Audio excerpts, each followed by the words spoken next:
ಮನೆ ಇಲ್ಲದವರಿಗೆ ಮನೆ ಕೊಡಬೇಕಾಗುತ್ತೆ. ಇದರಲ್ಲಿ ಶೇಕಡ 15, ಶೇಕಡ 20 ಅಂದರೆ 15% ಆಗಿರ್ಬೋದು, 20% ಆಗಿರ್ಬೋದು ಅನ್ನೋ ಪ್ರಶ್ನೆ ಬರೋದಿಲ್ಲ ಅಂತ ಪ್ರತಿಕ್ರಿಯೆ ನೀಡಿರುವಂಥದ್ದು ಪರಮೇಶ್ವರ್ ಅವರು. ಮುಸ್ಲಿಮರಿಗೆ 15% ಮೀಸಲಾತಿಯನ್ನ ಸಮರ್ಥನೆ ಮಾಡ್ಕೊಂಡಿದ್ದಾರೆ. ಇಲ್ಲಿ ಏನೂ ಇಲ್ಲ, ಇದರಲ್ಲಿ ಧರ್ಮಾಧಾರಿತ ಪ್ರಶ್ನೆ ಬರಲ್ಲ ಅಂತ ಹೇಳಿರುವಂಥದ್ದು. ಈವರೆಗೂ ಪರಿಶಿಷ್ಟರಿಗೆ ಮನೆ ಕಡಿಮೆ ಇತ್ತು, ಆಗ ಅವ್ರಿಗೆ ಕೊಟ್ಟಿದ್ವಿ, ಮುಂದೆ ಅದೇ ರೀತಿ ಇವರದ್ದು ಕೂಡ ಸಂಖ್ಯೆ ಕಡಿಮೆ ಆಗಲಿದೆ, ಹೀಗಾಗಿ ಇವ್ರಿಗೆ ಕೊಡ್ತಾ ಇದ್ವಿ 15%, 20% ಅನ್ನೋ ಪ್ರಶ್ನೆನೇ ಬರಲ್ಲ ಇಲ್ಲಿ ಅಂತ ಹೇಳಿರುವಂಥದ್ದು ಗೃಹ ಸಚಿವರು.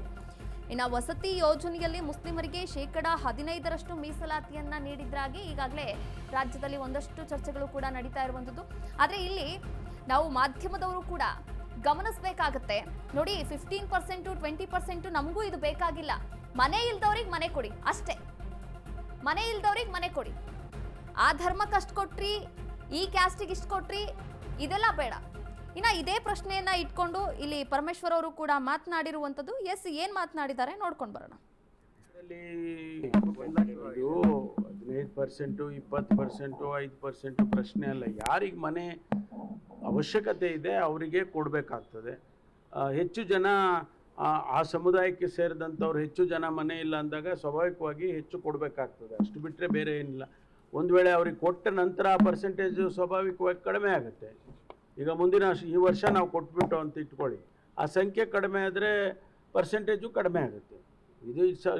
ಇದೆಲ್ಲ ಒಂದು ರೀತಿಯಲ್ಲಿ ಯಾರಿಗೆ ಮನೆ ಇಲ್ಲ ಅವ್ರಿಗೆ ಮನೆ ಕೊಡಬೇಕು, ಯಾರಿಗೂ ವಸತಿ ಇಲ್ಲ ಅವ್ರಿಗೆ ವಸತಿ ಕೊಡಬೇಕು. ಇದು ನಮ್ಮ ಸರ್ಕಾರದ ನಿಲುವು.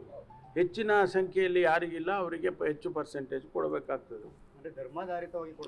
ಧರ್ಮದ್ದು ಪ್ರಶ್ನೆ ಬರಲ್ಲ. ಪ್ರಶ್ನೆ ಬರೋದು ಯಾರಿಗಿಲ್ಲ, ಪರಿಶಿಷ್ಟ ಜಾತಿ ಜನಾಂಗದವ್ರಿಗೆ ಇರಲಿಲ್ಲ. ಈಗ ಅದು ಆಲ್ಮೋಸ್ಟ್ ಒಂದು ಸ್ಯಾಚುರೇಷನ್ಗೆ ಬರ್ತಾ ಇದೆ. ಈಗ ಸ್ವಾಭಾವಿಕವಾಗಿ ಅವ್ರ ಪರ್ಸೆಂಟೇಜ್ ಕಡಿಮೆ ಆಗುತ್ತಲ್ವಾ.